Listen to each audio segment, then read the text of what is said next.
Hello, everyone. Welcome to Laser Focus. This is the deep dive pop culture podcast from Nerdist. I'm Kyle Anderson. Thank you so much for listening. Folks, it's that time again where I welcome back Adam Murray to talk about a weird movie that only half the people remember. That's not true. I feel like actually this one has a lot of fans still to this day. We are, of course, going to talk about the 30th anniversary, which was earlier this year, of the original Mortal Kombat movie as written and directed by Paul World Series Anderson. So written by Kevin Droney. Sorry to bust in on your intro. Yeah, that's Adam Murray, by the way. Yes, hi, it's me again, and I promise I'll be more streamlined because I'm talking about only one movie uh, than I usually am. Written by Kevin Droney, who does not really have any uh, other credits really under his belt, other No. than he wrote. It seems to be mostly wrote Mortal Kombat related content, and he wrote 3 episodes of the Highlander TV series from the early 90s. All right. But yeah, so like if you are a fan of our YouTube presence, you will know that a few weeks ago, maybe a month ago now at this point, Adam put out a video breaking down the Street Fighter movie from 1994 and how it simply didn't work, despite some good elements and some weird. It's Despite my intense love for that movie, which I yeah, understand a lot of that came from being a child who watched that on VHS over and over again. sure. And it's I had a feeling watching when I was rewatching Mortal Kombat is I think when you're, at least for me, when you're a kid, the Street Fighter movie is more appealing. When you're an adult, the Mortal Kombat movie is more appealing and actually a better made movie. By far. I think I talked about this with Lindsay whenever that was, September, when we were talking about movies from 1995. But this was the movie that all of my friends wanted to see and were excited to do so. And my mother would not let me see it. She first of all would not let me get any fighting game. Eventually she relented and just got Street Fighter 2 because she was like, this one is probably the least violent, which I don't know how you Fair. quantify such things, but there was so much of a backlash from parents groups because Mortal Kombat had blood in it, and Mhm. there was actual sprites of people, and it wasn't cartoony looking violence. Or it wasn't. It was cartoony looking violence, but it wasn't cartoony looking characters. Yeah. And so I remember writing a letter that I recited to her, explaining why I should be able to watch the movie Mortal Kombat because it was, only PG-13, and I'd seen a bunch of PG-13 movies at that time. I was only 11 years old. I had just paid for myself. I went with my aunt and uncle, but I had paid for myself to see Batman Forever. So I was like, I should be able to see this movie. And she Mhm. just flatly refused. And then, of course, I eventually watched it at my friend's house when it was on VHS. Yeah. But that was like the movie I needed to see. I did get the soundtrack, which I hope we'll talk about because Yeah. the soundtrack rips. Rules. I Rock re and roll. yeah. Um, but then I remember watching it again as a grown up and being like, a grown up. I was in college, and being like, oh well, this is actually not a bad movie. Like there were so many. Or I guess the prevailing thought about, especially and actually about Paul W. Sanderson as well, but that um, not a good maker of video game movies, but there hadn't been that many video game movies up to this point. There had only been 3 prior to Mortal Kombat. There was Mhm. Super Mario Brothers, which I think you and I both talked about before. I secretly love that movie, even though it has nothing really to do with the game. Yeah, I think that movie has a lot of fun stuff going on in it. Yes. Even though I know that Bob Hoskins was wildly drunk during the entire Oh production. yeah. He and John Leguizamo were just like, what is this movie? They were very drunk and collecting paychecks. Yeah. And then I think we established that Double Dragon was one of the Double Dragon was the first second 3, one, which came out in November of 94, which is not good. which is not good. I Which, think of the first 4, it's the worst one by far, but yeah, and then um Street Fighter in Street '94. Fighter in December 94. Yes. Um and again, you can go watch Adam's deep dive breakdown of the making of that movie.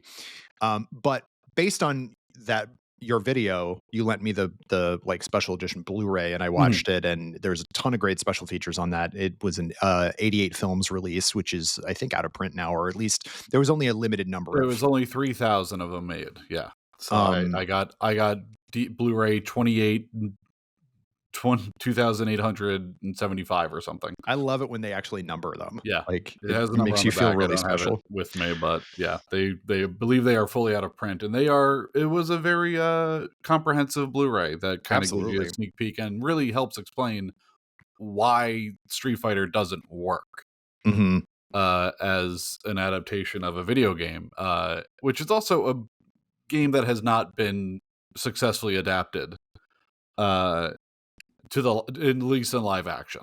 I know there's plenty of Street Fighter animated films that are out there. Yeah, and there was a cartoon which was not Mhm. as good as the like the actual anime Yeah. like films. But I remember watching that too, that cartoon movie, and being like, "Oh, this is rad," and stuff like that. But so one of the points you make in your Street Fighter video is that eh, Stephen E. D'Souza basically was like wanted to make a war movie, and based it around this whole, this fighting tournament, and kind of just changed everything. Yeah. Whereas Mortal Kombat just focuses on the fighting tournament, which is, I think, to its help. Yeah, there's like supernatural stuff going on, but like that game is just people meet and fight Mhm. for the pleasure of these outer gods. Which is pretty much what happens in the movie. Yeah, exactly. I was saying we were talking earlier this morning, and I said there's not an ounce of fat on the script of this movie. It No. is cut and dry. Here's who I am. We're going to a fighting tournament. Here's the fighting tournament. It is essentially a movie of fight scenes that is broken up by small little moments of dialogue that really contribute nothing to the story of or any part of the movie, honestly, except for a few good one-liners. I'm not saying that the script is bad. The script is just cut down to the bone. It's serviceable. It's Like serviceable. there's a few, yeah, like you said, there's a few one-liners. There's sort of like you get the basic gist of characters and stuff like that, but it's not trying to overdo it. I think the problem with the Street Fighter script is that there's a lot of comedy, but also a lot of unintentional comedy. Yes. Um, Whereas Mortal Kombat is not trying to be funny, and No. um, I think that's to its benefit because, like, yeah, it's a kind of a goofy game, but like, it's not trying to talk down to the people who enjoy the game, which Not is at all. And it's teenage boys for the most part. for sure. And it's like the thing about Street Fighter that I think doesn't work the most is it's written by a really good screenwriter, Stephen E. D'Souza, who wrote like on Die Hard and 48 Totally. Hours and has an incredible writing resume. And he says in the commentary for Street Fighter, he was like, "Well, Saddam Hussein was big at the time, so we're going to make M. Bison Saddam What a Hussein," which sentence. is a He crazy was thing to big at the do for time. a game where it's like it's a global fighting tournament. Right. Like, sure, you can have this. You have this big villain that's M. Bison, that's kind of the big boss at the end of everything, and you can work with that several different ways. There are many fighting tournament movies that exist that have villains in them. Like Enter the Dragon is all about a fighting tournament on an island. Uh, Bloodsport, which also stars Van Damme, is a pretty simple setup. And so just to add in all the military like icing and fodder on top of everything for the Street Fighter movie is like one of the things that weighs it down the most. Mhm. When Mortal Kombat is literally just every character is approached by someone either evil or good and told you need to go to this fighting tournament, and then they just go to a fighting tournament, and that's it. Yeah, it is really, I guess I didn't even think about it, but, like, upon rewatch, it was like, "Oh, yeah, they don't beat around the bush very much. No. They just go straight to it." Interestingly enough, I recently got, Arrow's, big fancy 4K of Spawn, a movie I never liked. I don't know Mhm. why I bought it really. More just, like, as a relic of the '90s, but, there's a very, like, lengthy interview with Michael Jai White in that, as you'd imagine, and he talks about how, at the time, he was going to be the lead of the Mortal Kombat movie, and they were gonna have Jax be, like, a main character. But when he got Spawn, basically his agents were like, "No, you can't do both. You're Spawn now. You can't be in Mortal Kombat," which Yeah. is ridiculous. But Even though, his character in Spawn is either, covered in scars and makeup or has a right, mask on, so you yeah, can the fact that it's Michael Jai White in Spawn is he's a great actor. I love Michael Jai White. Love him in so much. yeah, Black Dynamite, one of the funniest movies ever made. all time. All time, one of the funniest films ever. Uh, but you don't also Michael Jai White at the time, not really a name. No, absolutely not. Like, Like he kind of was, that's the other thing that's yeah, crazy about Spawn is that they just kind of went with a very skilled, very good actor who just really didn't have the name. Like, even I guess it's kind of this. It would have worked in Mortal Kombat because no one in the Mortal Kombat movie is also a big name aside from Christopher Lambert. yeah. He was the biggest He's the star, I think, biggest for one in the sure. movie, Yeah.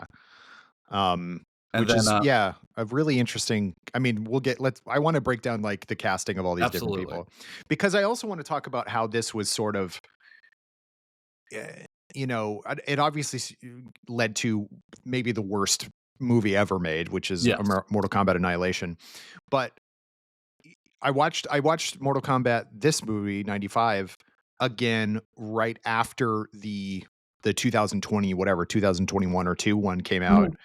Mhm. Because I was Directed by disappointed by that Simon one. McQuoid. Yeah. Yeah, I didn't think it was that good, and there were a lot of it was just like there was a lot left on the table, like, the yeah, fights are kinda boring, and it does kinda steer a little too much into comedy in a way that I don't think it needs to, and so I rewatched this one and was like, "Yeah, this is more what I think of when I think of Mortal Kombat," for and, sure. um, aside from that one fight at the beginning between, Hiroyuki Sanada and Joe Taslim, which is just them fight, like, it's Yeah, just them. They're not even as their character, as their, like, superhero characters yet. yeah. They're just fighting, and it's just a friggin' awesome fight scene, but other than that, like, I thought the fights were really lame, and then watching this just recently again for our podcast, like, we were talking about it this morning too, like, the fight between Johnny Cage and Scorpion out in the forest is, like, one of the best, like, Rules. choreographed fights of this nature I think they've done in a really So good. in a Hollywood movie. It's between, Chris Casamassa, who is a trained martial artist and Yeah, stuntman who's been in tons of stuff, WMAC Fighters, as you yeah. and I have, cited I before. Very fun show, Very fun WMAC show Masters. from our childhood of just putting martial artists on TV in funny costumes to fight each Yep. other, in, like, a fake tournament that's not happening. Um, yeah, between Chris Casamassa and whoever Lyndon Ashby's stunt, guy is, which also Lyndon Ashby is doing some of his own stunts in this or fight Yeah, choreography. I think he does a really good job playing that character. He's not quite as brash. I am actually kinda looking forward to see what Carl Urban will do because he does feel like a has-been action Mhm. star, which is not to say anything bad about Carl Urban, but, like, I feel like he can portray that a lot better. Like, Lyndon Ashby doesn't necessarily have the swagger, although I think it works fine for this movie. Yeah, and I think to this movie's strength is one of the problems with Street Fighter, and I think a lot of video game movies is they try to weave in the lore of everything in Mhm. some way, shape, or form. And in Street Fighter, it doesn't work out. They have to like give everyone secondary jobs to explain why like Chun Li is like a newscaster and E Honda's her cameraman and all this other stuff, and just none of it works. And I think the benefit of Mortal Kombat at this time didn't really have a lot of lore. Like the Mortal Kombat lore now is It's, yeah, bonkers. extensive. I love it. It's extensive. It's the timeline has been reset multiple times. There's like nearly 100 plus characters now at this point. But at the time when we were growing up, when Mortal Kombat came out, it was a fighting tournament that had two ninjas in it and a bunch of weird people Yeah, who were somewhere, and then you fought a four-armed man, and then you fought a guy with a skull helmet, and like that was it. Like you yeah, didn't know much about Outworld and like all the realms and like Katana's like place in all that, and they don't try to put any of that into this movie. Like none of that. They're like, this is Outworld. Here's a princess. and this is a fighting tournament to protect Earth, and like that's it. Like that is as much as you're getting lore wise. Yeah. And like they do a really good job of making the three leads like they all have their reasons for doing the fighting tournament. You know, like Liu Kang wants. I mean, he's doing it for to avenge his brother, To avenge his brother. and Johnny Cage is doing it to kind of prove that he's actually like a good martial artist, Mhm. which is kind of interesting. And then Sonya's doing it because she wants to take down Kano specifically because Kano killed Wilson, Her partner, yeah, her partner, who before Jax. before Jax. Yeah. And that, I mean, it makes a lot of sense. And then you have Shang Tsung, who obviously is, I think, one of the best performances in the movie is Kari Absolutely. Hiroyuki Tagawa, who I've always really enjoyed. Um, he also played Kabai Sang in the Phantom movie, which came out the next year. Another movie I like for some reason. Um, but yeah, he was in License to Kill, as was Talisa Soto, who plays Katana. Mhm. Um, Who speaks mostly in riddles the entire yeah, movie. All of her character just presents weird, bizarre riddles to Liu Kang. But yeah, let's I guess break down the plot of this movie since we yeah, already kind of laid it out. It's three main characters who are summoned in different ways to compete in the Mortal Kombat fighting tournament, which they then find out is to help, which is designed to, they need to win to keep Earthrealm safe. right. All of this told by Christopher Lambert, who is playing Lord Raiden in this movie, which is a wild casting choice. So Um, very funny. They initially approached Sean Connery, who turned it down. And I think it's very funny. They're like, I don't know, get someone else who was in Highlander. I I just guess think so. that's funny. Th- Like it's just one of those moves in the '90s where they're just like, "Oh, it's a martial arts fighting tournament of mostly Asian characters. What should we get? Go get the guy who played Tarzan. Yeah, yeah, Go get him to yeah, play this Lord Raiden Thunder God." yeah. Which Mortal Kombat. he's great. That's the thing is like I love Christopher Lambert, and I think his like weird, snarky Raiden in this is Yeah, like really enjoyable. it really is fun. He's Yeah, it's one of those performances where he's clearly like, I don't know anything about this. Like, I have no idea what the material is, like what it's based off of. I'm just supposed to be this like god. He's like, I'm gonna play it really weird and snarky and overly confident. and I also infamously Christopher Lambert has awful vision, but and his Really? eyes are so bad that he can't wear contacts because they need to be much thicker. So if you watch him in most movies, he kind of just stands there and squints because he can't see anything. I didn't know this at all. Yeah, I had no, that explains so much more of the Highlander performance. yeah, totally. He cannot see. It's What very the funny. heck? Someone help Christopher. Does he wear glasses? Yeah. He Okay. has severe myopia and cannot see without his glasses. He cannot wear contact lenses and often has to perform while virtually blind, which led to injuries while performing his own stunts. He still did his own My stunts, God. um, which is, I think, very funny. But that does lead to like just him kind of standing there going, Mortal Kombat. I Um, don't think so. He's got such a very like very 90s interpretation of this character. Like he's such a smooth operator in so many ways. It's very funny to watch it. But yeah, so the three of them, along with Raiden, get aboard a boat which changes size drastically from shot to shot. Because yeah, when you first see the ship they get on, it is clearly a real boat in a dock somewhere where they were filming, I believe, overseas. And then within a scene later, after they introduce Sub Zero and Scorpion, they are walk out onto a boat set of a boat that is like clearly 30 feet shorter. yeah, Which I love that section of the film where they're having this conversation on the like front of the boat, which is clearly a set, and they are just pumping fog machines all around it. So it's like they're just sailing on a cloud almost at night. I don't know. This movie is. I know we keep saying it is enjoyable. It because it does have like an eye behind it and someone who wanted to make a movie and do interesting stuff behind it. Yeah. Where the Street Fighter movie was clearly a rush project and was directed by Steven E. D'Souza, who wrote it, who is a totally competent director, but it's like not one of those movies where you watch it and go, "There's something here. There's something Right. really interesting going on." Um, I'm trying Y- to it's because it's Paul W.S. Anderson's second film in his filmography. Yeah. Paul W.S. Anderson, who people may know as the director and like captain of the Resident Evil film franchise, Yeah.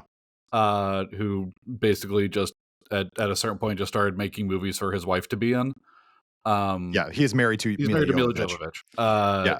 But so his first movie came out a year before this, and it's called Shopping, and it's got a crazy cast list because this is also a thing is I forget that Paul W.S. Anderson is British and not American, Hmm. which is just weird because of given how American his films feel. He has a distinctly like vulgar American taste, it seems. But like it's a movie that stars his first movie stars Sean Bean, Jude Law, Jonathan Pryce, Ralph Ineson, Marianne Faithfull, Sadie Frost, just like a lineup of and Jason Isaacs, just a great lineup of like British character actors. Yeah. Sean Pertwee as well. Yeah, related to I'm guessing John Pertwee. Yeah. Son. There we go.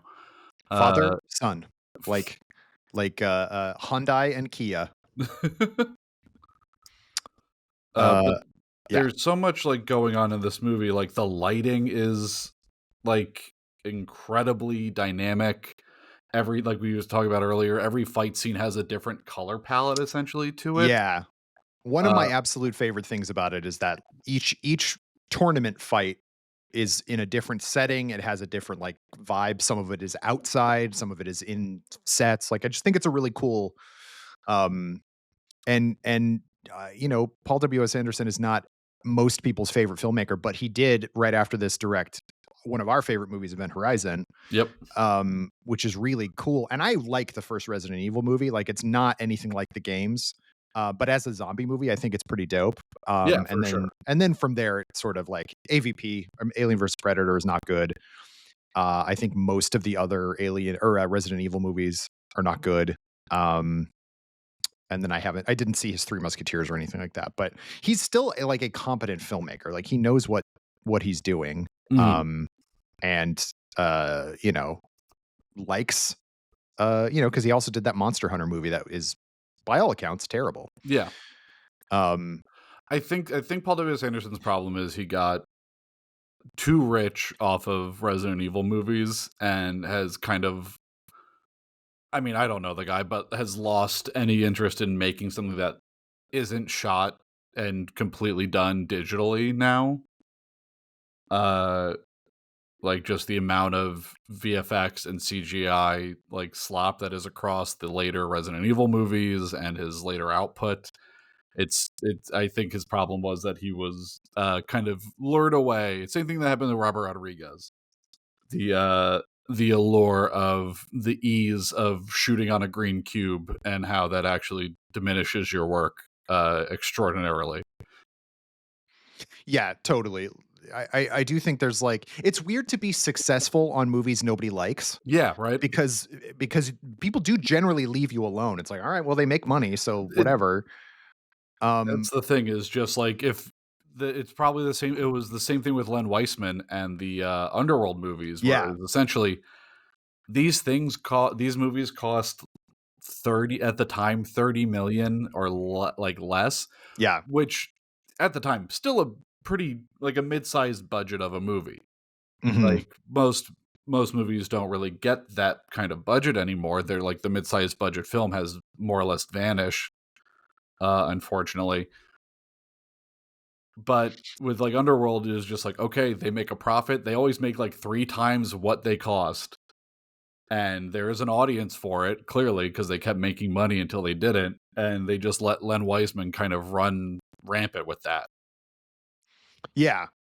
It was just like and another one where he put his wife into it because wasn't he married to or at least dating Kate Beckinsale Kim at the time? Beckinsale, which I will say, shout out to Len Weisman. Apparently, No, so yes, I was wrong. Shout out to Michael Sheen, actor Michael Sheen, who was with Kate Beckinsale, and then Kate Beckinsale left Michael Sheen to date and then marry Len Weissman, who she has since divorced. But Michael Sheen just kept being in those movies. Yep. No ego on that guy. He's apparently like the best guy in the world. Yeah, remained friends with Kate Beckinsale, like, Remain they have a friends. kid People together, I think, maybe? love him. He's paying off. They have a child together, I know, but he's Yeah, like paying off medical debt for people in England. Like, dude rules. Shout out yeah, Michael Sheen. Come yeah. on the podcast. I don't know. I mean, I would love it. I'd love to Yeah, talk to him. love him. Great actor. But yeah, that's the thing I thought about while watching this movie. I've never seen his first film. I've never seen Shopping, but No, I've never seen that either. this I do know movie that Women Be It. this movie, having rewatched it, kind of made me think of, and this is a really weird deep cut to go through, but it's a film called Judgment Night that was directed by Stephen Hopkins, who you might know as the director of Nightmare on Elm Street. I believe did The Dream Child, That's 5, yeah, I think that's right. Predator 2 as well, a Predator movie I enjoy, and he Yep. also did the Lost in Space movie. Oh, sure. Which is a disaster. But it's in Judgment Night is one of those movies where it's like it's not good, but there is a motivated creative eye behind it. You can tell that there are parts of it where this person is like trying to direct the hell out of whatever the heck they got script wise.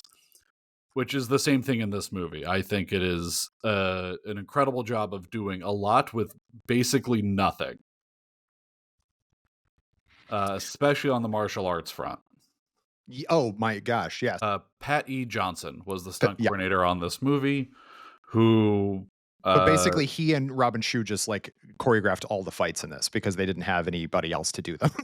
yeah. Another funny thing about the two martial arts movies is the studios did not put nearly enough money or time into anything martial arts related. Right. Uh, whoever hired, Pat E. Johnson, or is that his name? Is that what you just said? Yeah, Pat E. Johnson, who was trained by Chuck Norris. Right. Um, but whoever hired him to do this was smart because he does a really good job, and he basically doesn't make anybody overextend themselves, but everybody comes off looking really good. Yeah, Because obviously that fight between Sonya and Kano is not a good choreographed fight, but no. everybody looks good doing it. It Like, honestly had a moment last night where Kano. Another thing that I love about this movie is it really captures the beautiful kind of texture you get from shooting on film. The blues are so blue. The greens are like extraordinary. We don't really get a lot of that on camera on screen anymore. And there's just a shot of Kano standing in that like fighting ring holding his knife, and the depth of field is just he is just in like a wash of like tropical out of focus bokeh behind him, and it's like mhm, stunning to look at. yeah, It's it's just what it's probably because of what the state of film is right now, but just to look at an actor who was shot on film outside and go like, "Oh, that's gorgeous." And yeah. he's like doing nothing. He's just like holding a knife and talking in an Australian accent, which this movie is the thing that established that Kano is Australian within the games. Yeah. This movie changed the canon. The kids, none of them had voices in the video game. So after this film, Kano just became canonically Australian. My friends and I used to always say to eat like we would we would always go, "Hi, baby, you miss my." You miss my. And another Um, thing, the metal faceplate on Kano looks great. yeah, But to get back on topic, yeah. arrive at Shang Tsung's island, which is just uh, awash with matte paintings. This movie, like, they clearly didn't Yeah. have a ton of money, No, but no, they no. It was wanted, it was $20 million budget, which was yeah, less than, either, Street Fighter, which was a $35 million budget, and yep, certainly Super Mario Brothers, which had somewhere in the neighborhood of $45 million. yeah. Um, No, this movie makes its budget work. There's some really extraordinary matte paintings that are going on where they start at like the top of a temple and pan down. There's a lot of great miniature work happening in this when characters are going up large flights of like stairs or something Mhm. like that to create the scale of everything. They really stretched a dollar on it. And so they arrive at Shang Tsung's island, and the biggest question I have is like, is there someone in charge of scheduling all the fights? Because they get to this island and they're like, here's a demonstration of all this, and then they just have a Yeah. bunch of fights on the beach, Yeah. and the population of the island dwindles to like near zero as soon as things start going south because they get on a boat with like a dozen other fighters Right. like that are supposed to be there, and by after the midpoint of the movie, everyone is gone. Yeah. It, They've all died off they've screen. all either died off or they have been eliminated and get to leave, but they just everyone who was there in the beginning of the movie is essentially a ghost by the time they head to Outworld. But it's just I just had a very funny idea of imagining Shang Tsung like working behind the scenes, and he's like a festival programmer, like, I can't do that. That's going to run into this, and I got to have this beach fight with the sticks at this time. And God, there's so many people on this island. Uh, and it, I don't know, it just made me think. I was like, wow, what a horrible thing to try and coordinate uh, all this together. Yeah. I think I remember, I mean, again, I had the soundtrack, and I remember very vividly some stuff like, "No, a taste of things to come," where they basically just it's just people fighting for a minute. Mhm. Um, Yeah, but like it's just people fighting for a minute, and then Sub Zero turns a man to ice, and he breaks apart in front of everyone. right, and then And they're like, nobody "Oh." and nobody gets up and just leaves. Yeah. Um, also there was, they added a character of Art, who is like somebody they meet on the boat, Yeah, played by Kenneth Edwards, and mhm, it's just so that one of the main characters can die who is not canonically exactly. a main character, Yeah, basically. So, um, but like, the bad guys can die because nobody cares about that. But mhm, um, I was always a bigger Sub-Zero fan than a Scorpion fan, and watching same. both movies, both well, this movie and the newer movies, you kind of go like, oh shoot, should I be a Scorpion fan? Like, Scorpion is cooler. yeah, uh, Scorpion is cooler depending just the first Sub-Zero is a villain, his brother is not. Bihan, who's mhm. or is Bihan the original? Bihan Bihan, well, in the newer movie, Joe Taslim plays Bihan, who is Bihan's the original Sub-Zero, right, sorry yeah, about that. And they get into that a little bit in Annihilation, which I think the big issue with Annihilation is they really tried to lean into the lore of everything. yeah, And I mean, that's not the biggest issue, but it is one of the big issues of Mortal Kombat Annihilation. right, But yeah, essentially, this movie is, like I said, is just fight scene after fight scene that is kind of punctuated by like a little bit of conversation between characters, but not enough that you have to pay any attention to it whatsoever. right, It's kind of brilliant in a way because it is this movie, and I say this lovingly, is a really good turn off your brain movie because it doesn't give you anything you have to climb over mentally. mm-mm, Like there is the fight scene between Johnny Cage and Scorpion, where today, now if there was a movie, which we had one, we had the 2021 Mortal Kombat that explains so much about everything. right, It's like, how do you unlock this? How do you do this? And who is Sub Zero? And why is Scorpion a demon ninja? And in the 95 Mortal Kombat movie, they just leave all that aside. There's just a part where Scorpion rips his mask off and reveals his skeleton head, and he starts breathing fire. And none of that is ever touched on ever nope. again, which it Well, shouldn't be. right, and there's also like there's a weird CGI lizard creature that starts fighting and then just somehow climbs inside a statue and becomes a guy, And and there's no becomes explanation as reptile. to there's no explanation about it. None. None. Brilliant. I think genuinely a brilliant move to not focus on any of that. Yeah. To not explain. Um, That is he is played by Keith Cook, Reptile, who plays Sub-Zero in Mortal Kombat Annihilation. yeah.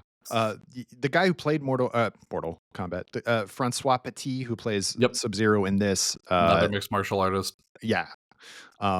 Did not do really anything. He was in a couple movies and did a not even that many stunts. Like I think he just went back to being a mixed martial artist, really. Yeah.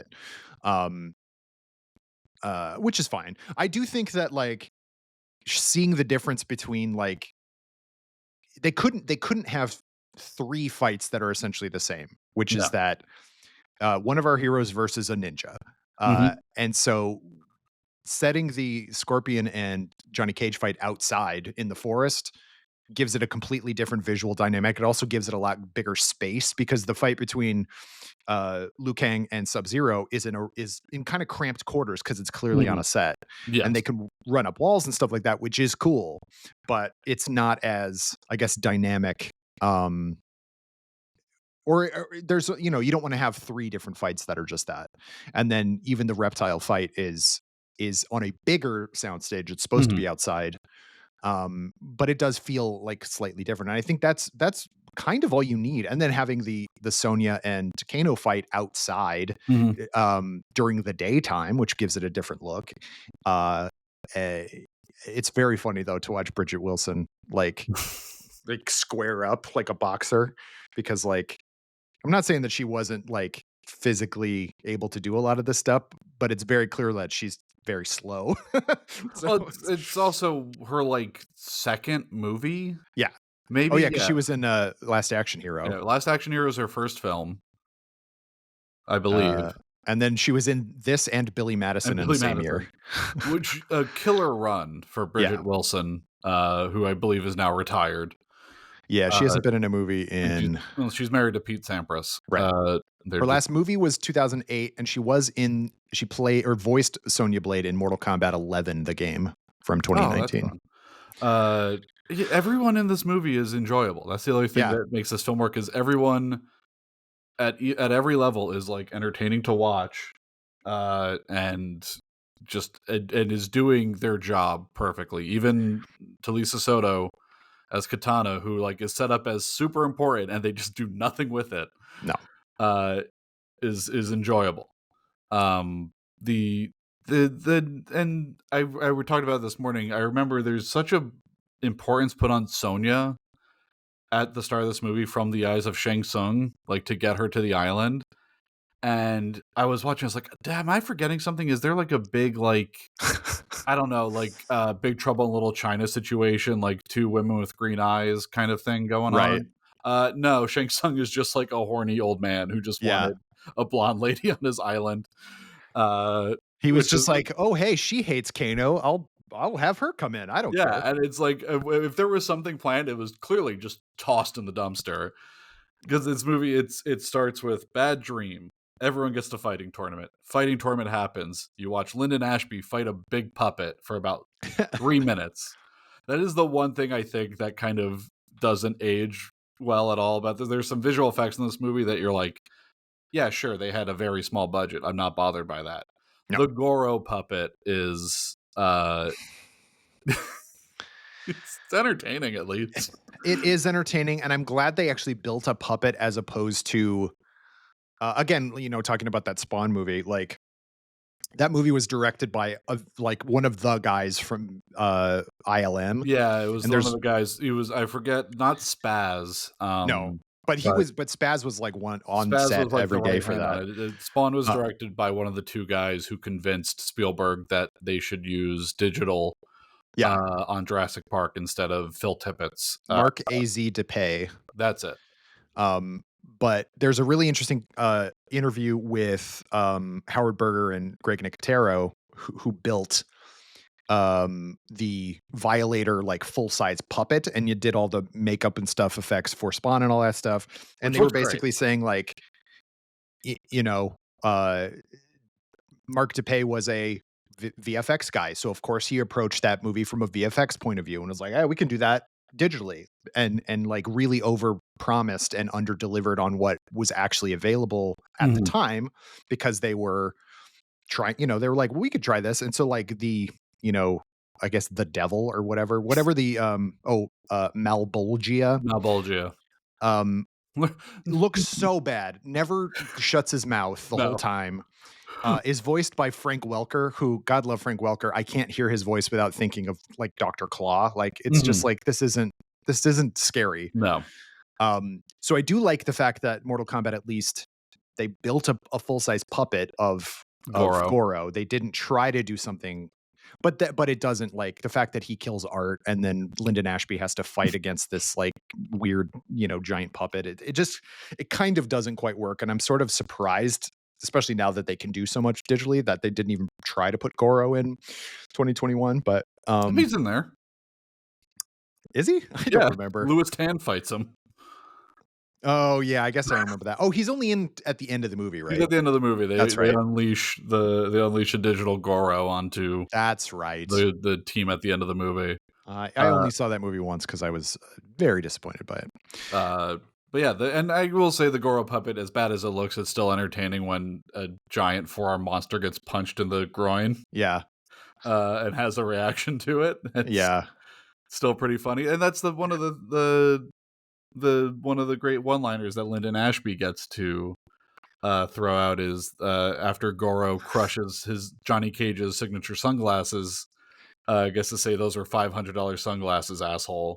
yeah, Which, as a kid, I thought was the coolest thing to like say that. I don't know, just Lyndon Ashby will is like I love him because of this movie. And yeah, I haven't seen a lot of his other work, but I always like Lyndon Ashby in Mortal Kombat is yeah. aces. He He's went on to be like in soap operas and stuff like yeah, that. He's a super handsome dude. yeah. He's Um, but not it's Yeah. very funny how much he clearly did not want to be in the sequel and was like, "I'm out." No, they kill him off in like the first 10 It's seconds of not that even movie. him. I know it's not him, but they kill off Johnny Cage. Yeah, they kill off Johnny Cage in the first minute of the sequel, and he's not even. And Lyndon Ashby was like, "I'm not even coming back for Yeah, that." so only Robin Shou and Talisa Soto reappeared. I think Yes, everyone else was either brand new characters or recast. which is so interesting given how well this movie did, Yeah. because it made like 122 something million dollars, Yep. all said and done at the box office. Like it was, I'm sure, ravaged by critics. Yeah, so like, well, according to Rotten Tomatoes, which didn't exist at the time, they aggregate based on other stuff, but like it had a 40%, or it has a 40% on Rotten Tomatoes. I'm sure some of that is over time, people kind of coming back to it, but Yeah, um easily the highest video game percentage or video game movie percentage on Rotten Tomatoes until uh geez, like I think it was Detective Pikachu. No, Tomb Raider. Sorry, Tomb Raider, starring Alicia Vikander, has a 52. okay. I was gonna say the Jolie ones. It is. I talk about it a little bit in the Street Fighter video. It is crazy that it's. I think. I guess it's the. I guess it might be on the same. If you did, if I broke down the math to see like how long did it take for comic book movies to get good? Is that the same time frame that it took for video game movies to get good? Because we love the Mortal Kombat movie. We really enjoy the Super Mario Brothers movie. The Street Fighter movie has its charm. Yeah. Well, a Even lot of that too is like we grew up watching these yeah, movies. So even the like there's a Double part of Dragon that in movie them. has like a little bit of charm to it. It's bad, but it is genuinely funny to see William Sadler play the Shadow Lord from Double Dragon. It's not good, but there's like stupid fun stuff in there to Right. enjoy. But like what was the for the most part, like video game movies, especially during the Uwe Boll era of Yeah. video game cinema, were just like a wasteland. Well, and I think that was part of the problem, is that like, so after Annihilation, which is god awful. It's God not just awful. bad, it's god It's bad. awful. Then they made a Wing Commander game or movie, which is like, yeah, whatever. Also I written by the writer of the Mortal Kombat movie, Oh, interesting. Wing Okay. Commander, yeah, starring Freddie Um Prinze Jr., Matthew Lillard, and Saffron Burrows. it is Saffron Burrows, yeah. And the late just passed on Checky Cario. Oh, Checky. Yeah. Our old pal.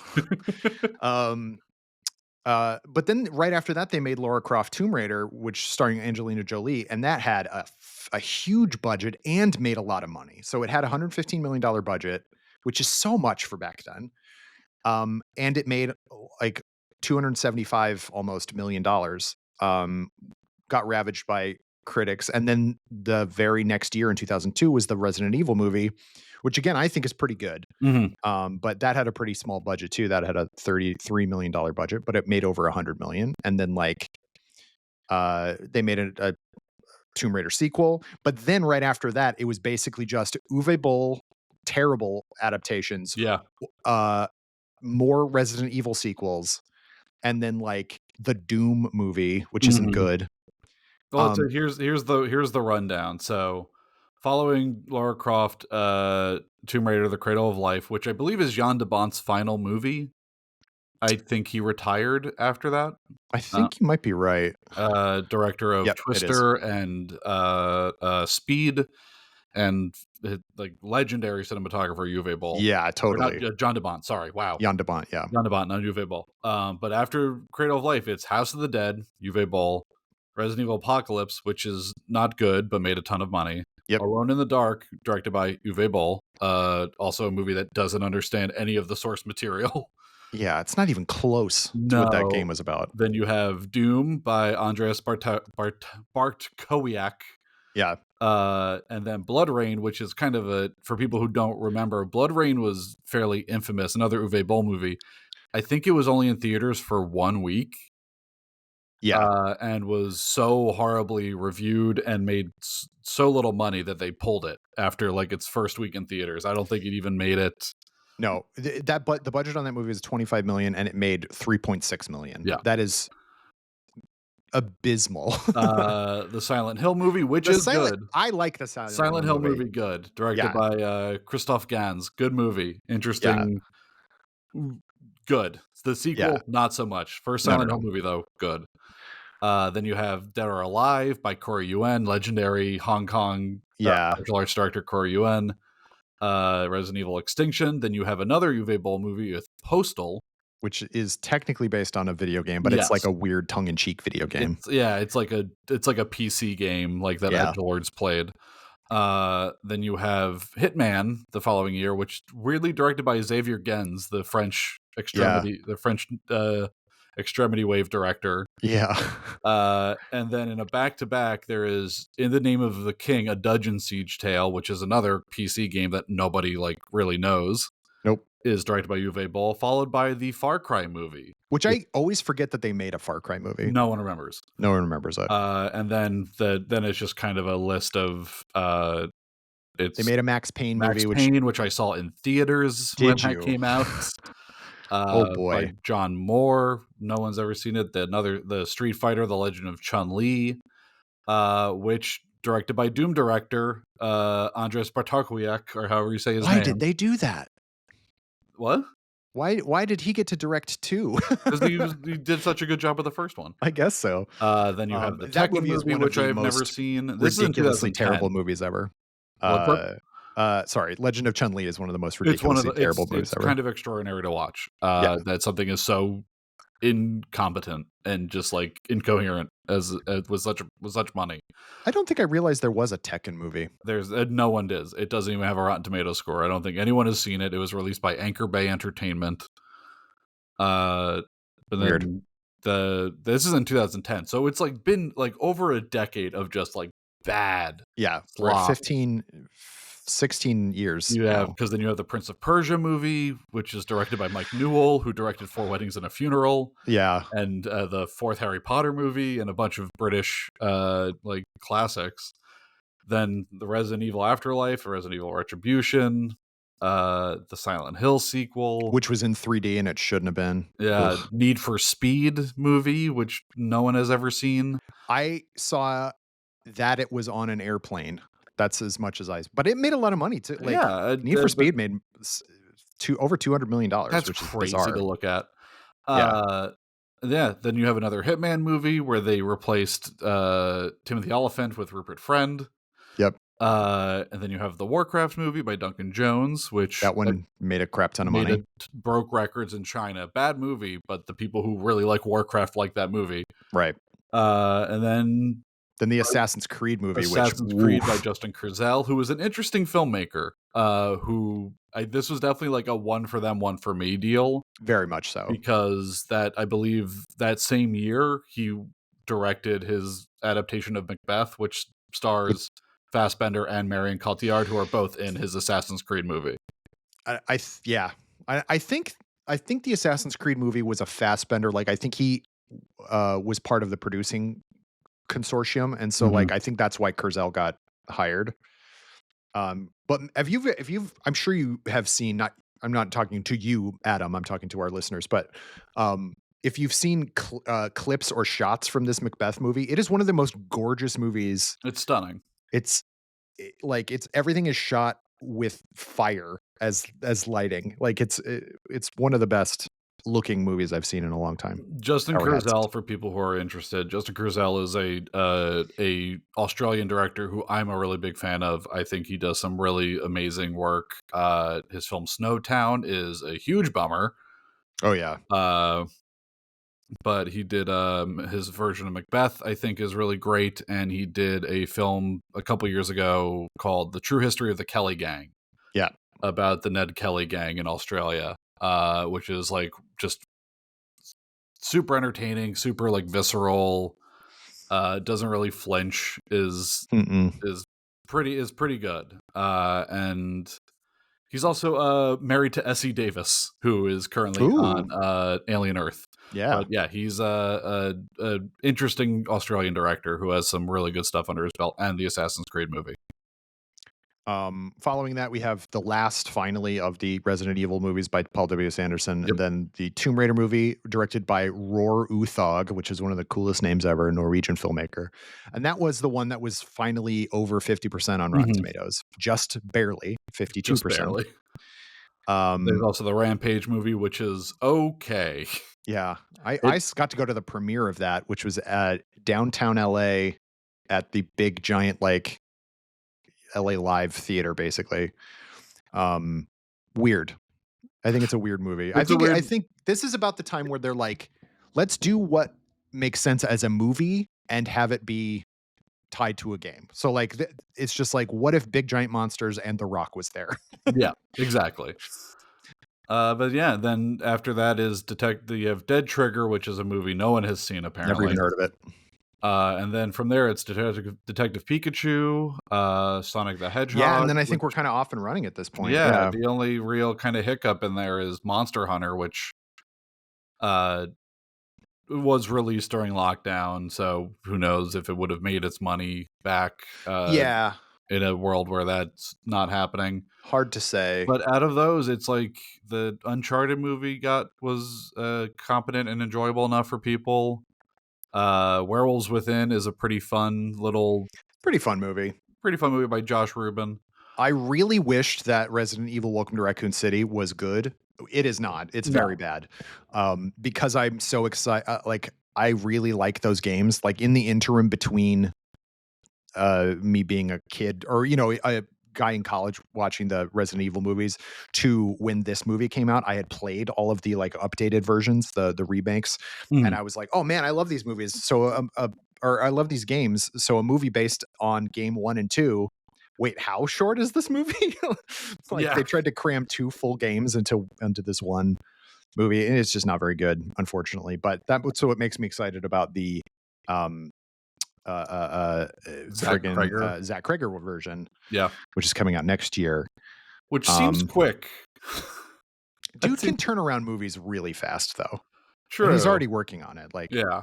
And yeah, but so like even amongst this, and like there's still like some garbage there, like Eli Roth's Borderlands is like floating around, and I'm sorry to David F. Sandberg, he's a very nice guy, but apparently his Until Dawn movie is yeah, nobody likes that. nobody like that. So like it's not like a complete like No. we're hitting home runs all the time, but it's far and away no longer in the dregs of the like early 2000s video game adaptations of movies. This list for some reason does not include the Super Mario Brothers movie, which made not a little amount of money, but in fact a great deal of it. I think it made like $40 million. Yeah, it made $40 million. I think that's what I'm looking at. But yeah, no, it's just No. The newer one, the updated, the newer one, the cartoon one.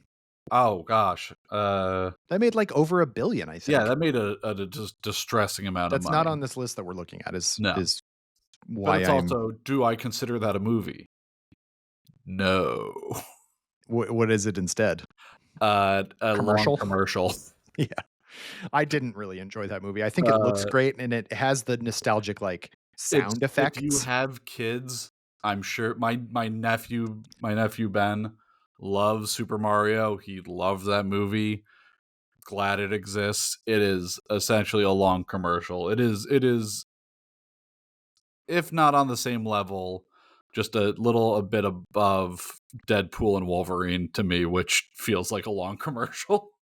Yeah. That one, is a movie I really liked at the time, and then, like, I have since watched Deadpool and Wolverine twice more, and each time I'm like, I don't think I like it as much." But back to the Mortal Kombat movie. Yeah, I don't know. It's a easy comfort movie to throw on. for sure. I think it's shot so well. It's warm. Every performance is good. Uh, the special effects are charming, and it's kind of a little.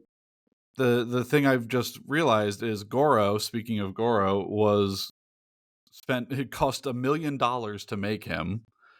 I And he love it. was made by Tom Woodruff Jr. and Alec Gillis, who were the special effects artists on Alien 3, Yeah. which was another movie I did a video about. You can go look it up. But just it took 13 to 16 puppeteers to operate.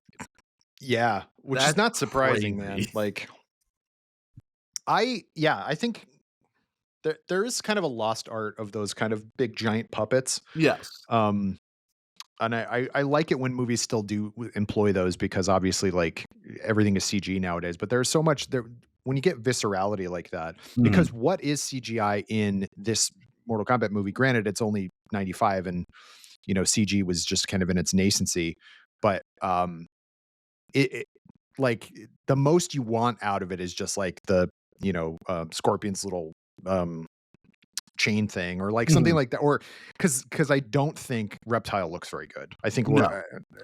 It's an interesting thing about this movie that I think has only ever been done in an animated series as well is they changed Scorpion's rope, because in the video games it's a kunai on the end of a rope that he throws at people to reel them in, Mhm. and for whatever reason in this movie they decided to make it a weird little like snake, a little Yeah. monster that Oh yeah, comes out because of it his goes hand and yeah, bites at people. um and which I is don't know if that I famously not what scorpions do. not what scorpions do at all. But I was like curious watching. I was like, did someone come in the room and say it's not exciting enough for it just to be this? Like that seems like a note from an executive to be like, well, what if we made it a weird little biting guy? Well, I think it was sort of because it's hard to actually tell when you watch the game Uh or play the game that it's not just a thing he has. Do you know what I mean? yeah, Like, it's because a kunai is an actual weapon, and yes, often they are, on a rope, and you can flip it around and all this cool stuff. Have you ever seen somebody like doing W- demonstrations of kunai? It's pretty dope. yeah. Um, but I think they were just like, what if it was in his hand? Oh, then it would have to be alive somehow. I Like, guess that probably solves your. Here's what my guess was. Here's what my actual guess is for in terms of 1994 visual effects. They probably went, we don't have the technology to make a rope look good. I'm serious. It's one of those yeah, weird things in visual effects and CGI where it's like the reason why the T1000 is made of liquid metal is because that was what looked best when they were rendering fluid simulations and full characters in right. digital effects at that time. That's why he looked like that. Uh, so I wonder if it was a thing where they were trying to work it out and went, you know what, we've done the work and we've put it through all of its paces, and rope, for whatever reason, does not look good in digital form. Mm. Mm. So we're making it come out of his hand as a weird little like alien biting like thing that can just travel as far as we need it to go. And that's probably another thing with it too, is for audiences, if you're not familiar with Mortal Kombat and knowing that Scorpion like has a rope with a knife on the end of it, having just a character throw a rope around that has a mind of its own probably makes no sense. And Right. introducing an audience to be like, here's a weird ninja who has this in his palm and it can stretch as far as it wants is a better interpretation for an audience that is not aware of this at all. Because if you're just like someone going off the street in 1995, you're like, oh, it's Friday night. What's at the movie theater? Mortal Kombat. Sure. Yeah. Like, What yeah. And I think there was like because that's part how and it parcel used to be. that yes. What is this? Or like, oh, I played those games. And then like basically much the same way that Kano became Australian as soon as after this movie instead of an American. Mhm. Um like we watched this movie and went, "Oh, that's what those that is." Like Yeah. that's what it is in Which, the game. no, it's not. Yeah. The game's never done that. But it like as a kid, I was like, oh, is it like that? And just it's I get so caught up in it, just like it used to just be a thing where you just went into these movies without knowing anything and you Right. just had to go along for a ride. Which it's like why I think this movie has the best opening. It is literally just the Mortal Kombat theme. It hits you immediately as the new line logo is coming up. There is no build to it. It is just right out the gate. The fucking techno juggernaut that is the Mortal Kombat theme at like full volume. And I think that is a perfect calling card to that the way to start this movie. It really is because that music is It's so good. and the actual name of the track is Techno Syndrome, which I think is very cool. But Awesome. um eh, and then there's like a different version of it on the soundtrack album performed by Utah Saints, which is an English electronic music duo. Um but that music is so like and the guy yelling Mortal Kombat. Do you remember the commercials for Oh the yeah. game? And there would just be the kid going more, but it would be the voice from the game going Mortal Kombat, and it was just like there was something so cool about it, and like and like also was forbidden fruit again. Like my Mhm. parents would not let me play it, but I don't think I've ever actually still to this day played a Mortal Kombat game. Really? Is that true? Can that be true? I don't know. You tell me. I don't think I have. No, because I have played Injustice, which were basically Mortal Kombat games with DC characters, Yeah. but I've never actually played a Mortal Kombat game. But As the youngest child of my family, I got away with doing a lot and watching a lot. So I've played I played Mortal Kombat 3 an unhealthy amount. sure. I played that game for probably 1,000 plus hours just because when you're a kid and you get like one game or two games on Super Nintendo, that's just kind of That's what you get, that's yeah. what you get, and you get really good at it. And I learned everyone's fatality. I was really good with Nightwolf, who they introduced in Annihilation, another huge mistake that they tried to like. Yeah. Here's the they it's the first Mortal Kombat and Mortal Kombat Annihilation are so separate in terms of like what they accomplish well. Mortal Kombat just goes fighting. We're going to fight, and there's going to be a little bit of story, but we're not going to get into that at all. We're here to watch Robin Shu do some really good martial arts and Yeah. be really charming on screen and have just a great head of hair. I was gonna say his hair is huge and His hair is never moves. gigantic. The part after he defeats what's his name from WMAC Masters on the beach, Hakeem Alston. Akeem Alston, he defeats him in that fight out in the sand. There's a shot where Robin Shu like comes into frame and he has hair that is like similar to Ron Perlman when he is the Beast in Beauty and the Beast. It is Yeah. gigantic, and I was like, "Wow, that is such a beautiful head of hair on that man." Yeah. But like and then Mortal Kombat Annihilation just says, "You know what people really want to know about?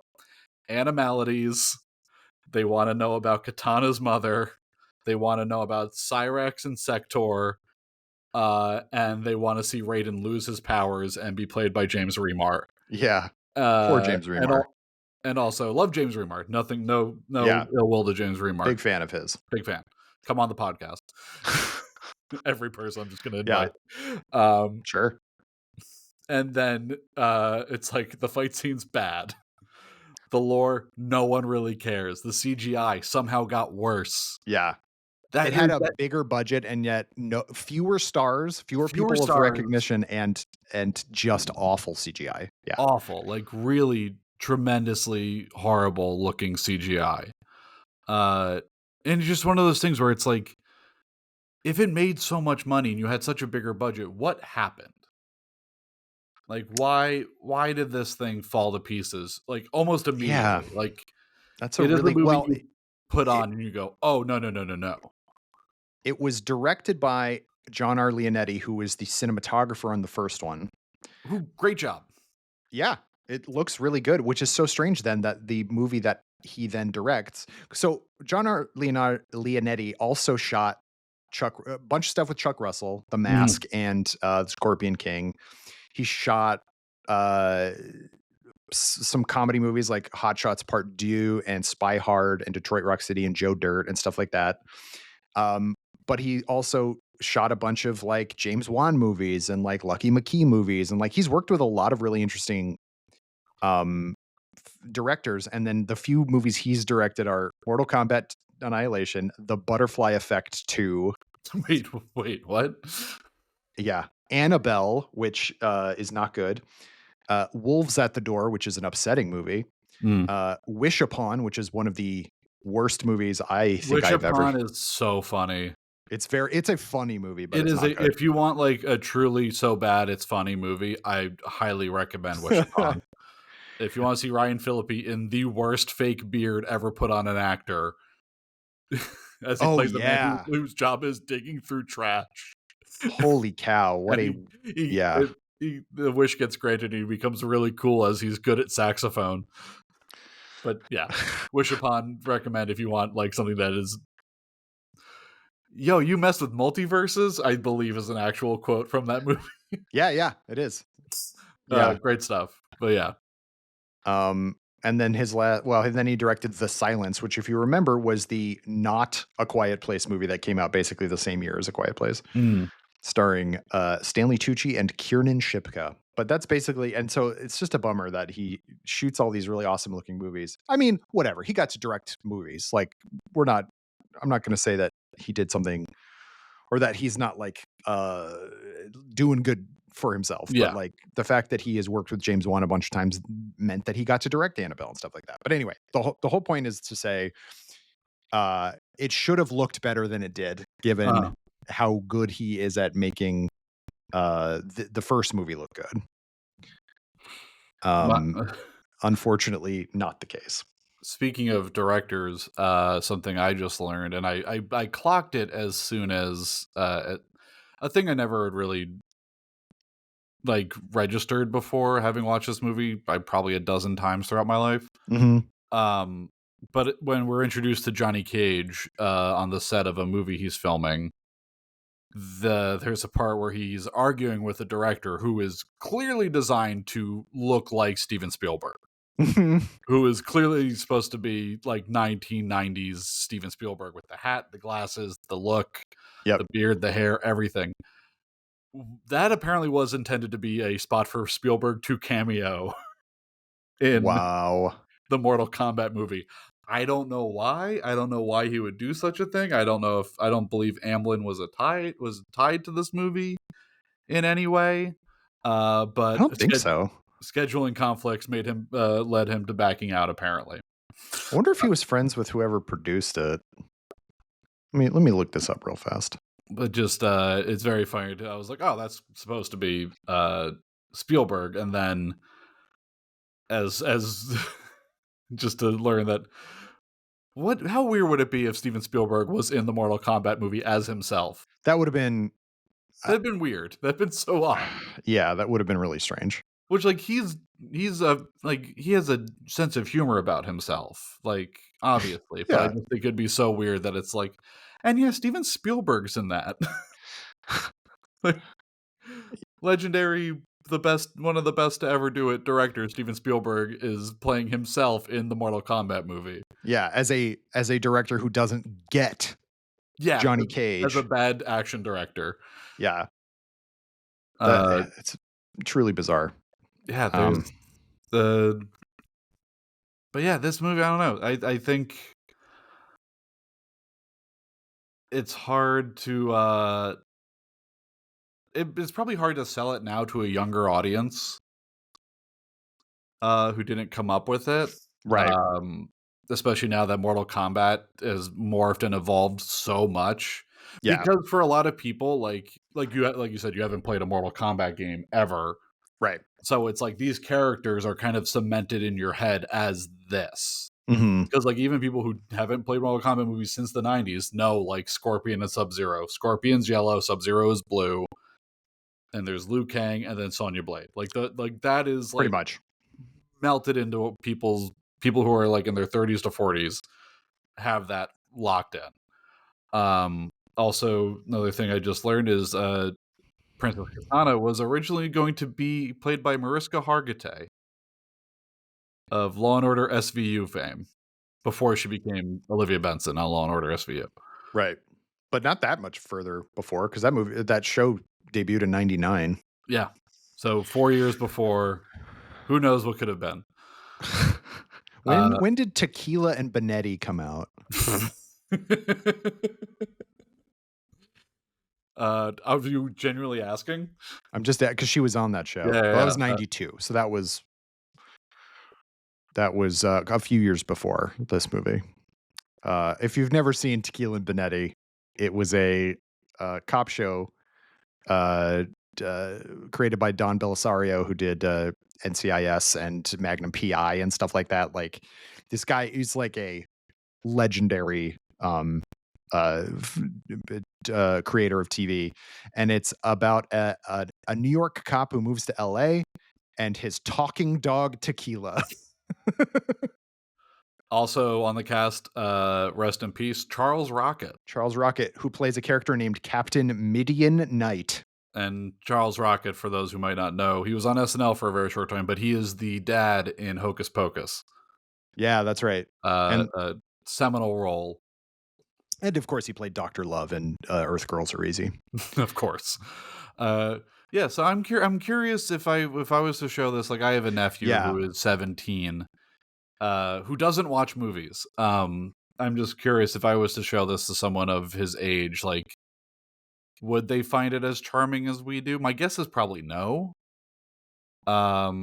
Just Probably given, not. I feel like there's a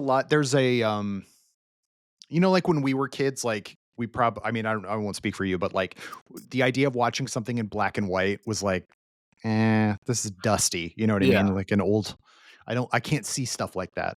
Um, and I bet kids nowadays like have a hard time watching like CGI that looks this kind of like crude, I think Yeah. maybe, or doesn't look enough like the games. I guess if you grew up like on the kind of second wave of or current wave, I guess, of Mortal Kombat games, which look incredible from like Mhm. PS4 forward. Um, Going back and watching this, it probably feels very quaint. Whereas, like for us, it was like if you show them the arcade games, they would laugh because it is Yeah. literally just people. They didn't even have the money really on those games to animate. They literally Mhm. just had pictures and like still Oh, images yeah. of people making poses. Um, and then they got Goro was a claymation Mhm. figure or stop motion, I guess. And that was it. And it's very, very funny. But yeah, I think to answer your question, like, no, I don't think kids would care at all about this movie. No, which it's a shame, but I don't have children, so I Right. don't care. No. But It's it not like, and also like if I did, this isn't one of the movies that I would no, die on the hill of. exactly. Like, This my isn't one of kids are those. gonna like this movie, god damn it. You gotta love Mortal Kombat from 1995. Look at all these shirtless men running around who just Dying on a beach, but not for everyone anything dies. Which, to the movie's credit, it is a PG-13, yeah, and you kind of don't feel it, no. even though you're watching a Mortal Kombat movie, a game where people's heads get ripped off and like get cut in half and lit on fire. Yeah. It's pretty bloodless.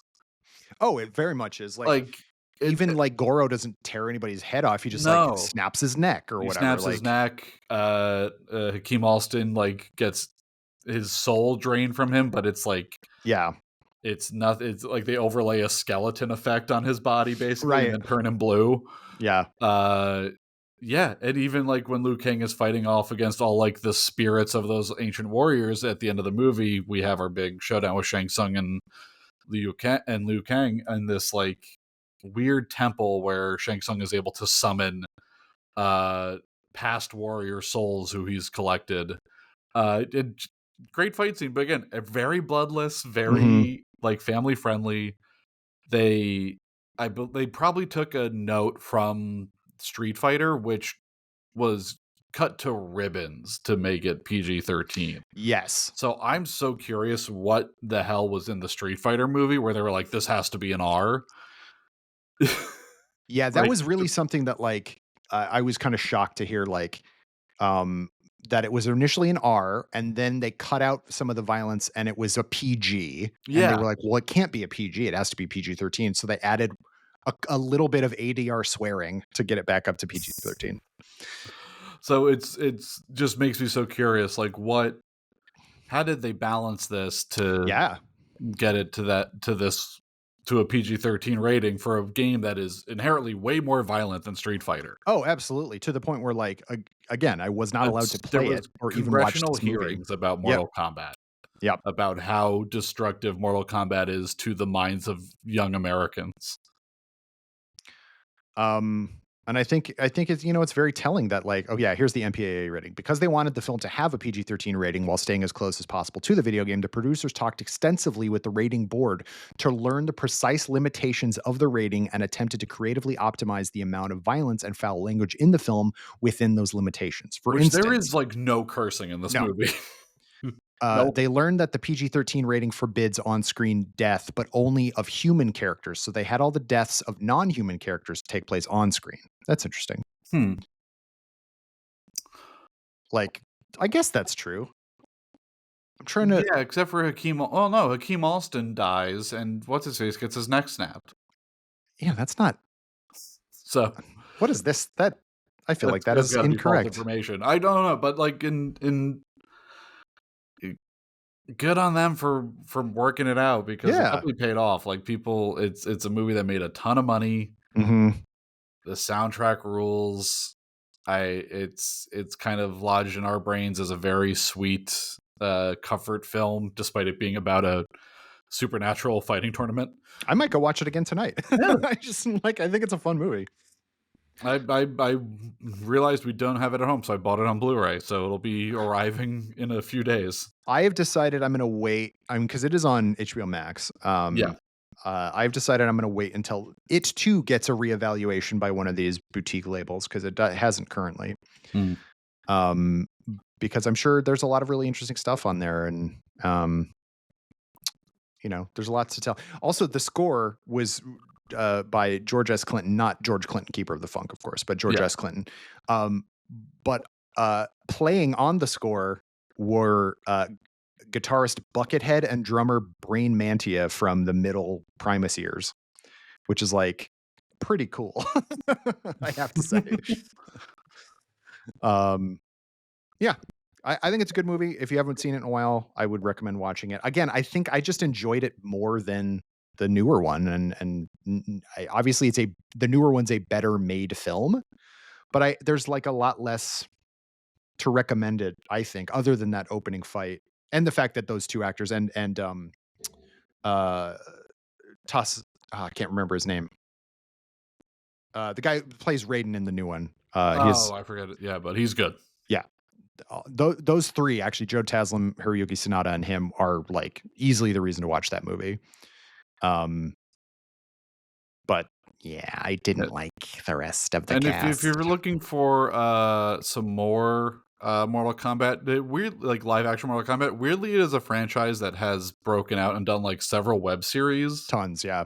Like over the years, there was Mortal Kombat Rebirth, where I believe Michael Jai White Yeah, finally he does does. Yeah. play Jax, Mhm. which Jax in this movie is like a He's non-entity. basically, they were just like, I guess we should make this character Jax. Yeah, they were just like, and he says, "Sonya, wait," and like that's the extent of his Yeah. like on screen Yeah. uh appearance in this movie. So if you're looking for a lot of Jax, you're not going to get it here. And sadly, Annihilation is also very bad for Jax. Yeah. Uh, and Jax is better served in the newer movie, I will say. He does have his robot arms, which is cool. yeah, But yeah, it's tell me, write us and let us know what your favorite Mortal Kombat game is, and also, did you like the new movie, or are you an old school oldie like we are? I People who will grew say up in the '90s. Mortal Kombat Mortal Kombat 11 is great. I should buy. I've wanted to 9 through play one 11 in a are while. like stellar. Just giving you recommendations since you've never played a Mortal Kombat movie or game. 9 through 11 are fantastic. Never Mortal forget. Kombat 1 resets the timeline from 11, just so they could put out another game and tell a different story. Okay. But yeah, highly recommend 10 and 11 at least. All Uh, right. they're good. It's got good story. The characters are all there. It's pretty competent, well done voice acting, except for I think it's 11 where Ronda Rousey is the voice of Sonya Blade, Yeah, I and believe it's she 11. is bad. Um, but yeah, it's just so funny to see how far the Mortal Kombat lore has expanded since this movie, where it was literally just like fighting tournament. Where the behind the scenes of them making the Mortal Kombat game is fascinating because you realize it literally was just a bunch of video game nerds who Right. had a camera and a blue screen painted in a garage, Yeah. and they used that to just capture people's poses and then made a game that literally changed the face of America. 100%. And Not just arcades culture-wise, and but, yeah. like, in Yeah. terms of politics. It Yeah. became such a big debate in American culture at the time, in American politics. Like, Joseph Lieberman was full bore against video games because of Mortal Kombat. And now Yeah. he's dead and they have multiple iterations of the game, so Ed Boon won at the end of it. Yeah. Noob Saibot. Noob AKA, Saibot, um who I believe is in the new movie. yeah, he is supposed to be. Yep. Yeah. Thanks, Adam, for being on the show as Yeah, always. I To talk about mean, just weird movies from the '90s. love to just chat about little 90s movies. What is there anything you'd like to plug? Any videos coming up or videos that have been out recently you'd like to Be on plug? the lookout, if you're listening to this and you're a fan of Alien, I will be doing a redo or a redux version of our Alien timeline now that Alien Earth and Alien Romulus have come into the world, and also Predator Badlands, which officially, I believe, links the Mhm. canon between things in certain ways, in some no. Like the whole John Bishop whale and stuff still not canon. Right. Doing that, have another timeline coming at the end of the year. Can't Yeah. really. I have a film and film festivals right now, but just don't worry about that. It's not important. When it's available to stream, we will tell you about it, Yeah. and you can go stream it. Yeah. So no, that's what I've got going on. You can follow me on Letterboxd. That is my preferred social media. Likewise. ATOM. I think I just there is ATOM Murray Muray. That is how I'm on there. But yeah, no, just I've been going through more '90s movies that I never saw as a child, so it was nice to Very revisit this fun. It's a one fun thing to do. for the first time in probably like about 10 years. So it was charming. It's a very charming, easy movie to watch. It's like an hour 28, something like that. Which It's one? Mortal Kombat. No, it's our 41. It felt so much shorter. Yeah, it just goes, man. But It credit to goes. Paul W.S. Anderson, he gets in and out. You can follow me on Letterboxd at Kyle_Anderson, and I have no videos to plug at the moment, but keep watching the stars. Thank you again for listening. I've been Kyle Anderson. Join me again next week on Laser Focus when my guest will be a different person. Bye bye.